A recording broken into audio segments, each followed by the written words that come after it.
एक बार एक शिष्य ने अपने गुरु के आगे दीपक जलाकर पूछा, नया चेला था।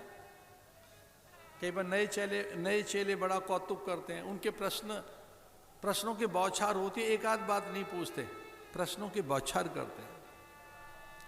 नया चेला था, नया शिष्य था, गुरुजी के आगे दीपक जलाकर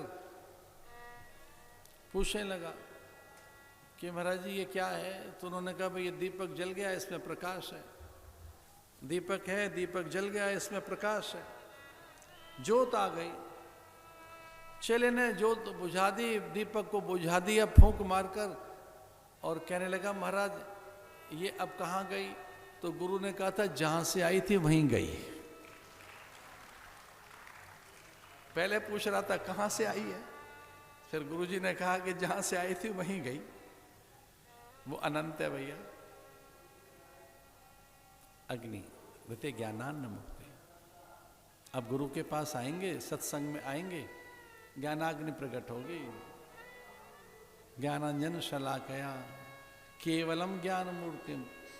गुरु ज्ञान मूर्ति है, विचार मूर्ति है।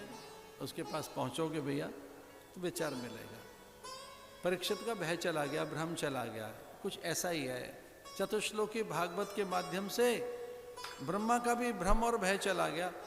अर्जुन ने कथा सुनी, नष्टो मोह स्मृति लब्धा करिष्ये वचन। अब तक कथा सुनकर या ज्ञान प्राप्त कर फिर कोई भ्रम रहा कहाँ?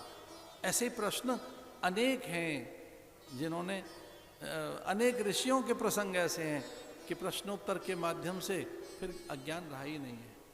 अज्ञानी हमारी सबसे बड़ी समस्या है और उससे बड़ी कोई समस्या नहीं है। Ignorance is the root cause.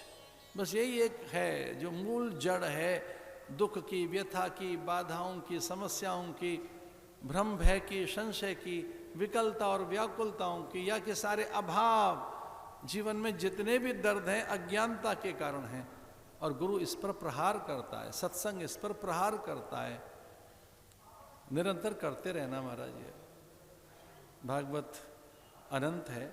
जैसा कि कहाँ से आया प्रकाश, जहाँ था वहीं एक बार मथोगे तो निकलेगा। वो तो आप स्वयं प्रकाश हैं। इसलिए प्रार्थना करते रहिए कि हम असत्य से सत्य की ओर चलें, अंधकार से प्रकाश की ओर चलें, मृत्यु से अमृत की ओर चलें। विशुद्ध ज्ञान देहाय त्रिवेदी दिव्य चक्षुषे श्रेय प्राप्त निमित्ताय नमः सौमार्द धारणे। आप उसका ध्यान कीजिए तो वैसे ही है। वो सौम आपके पास ही, अमृत आपके पास ही है।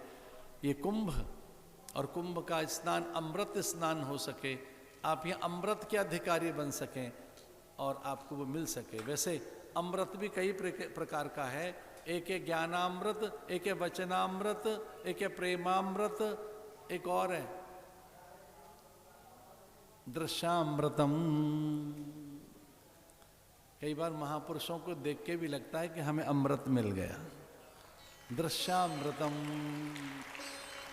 साधुनाम दर्शनम पुण्यम।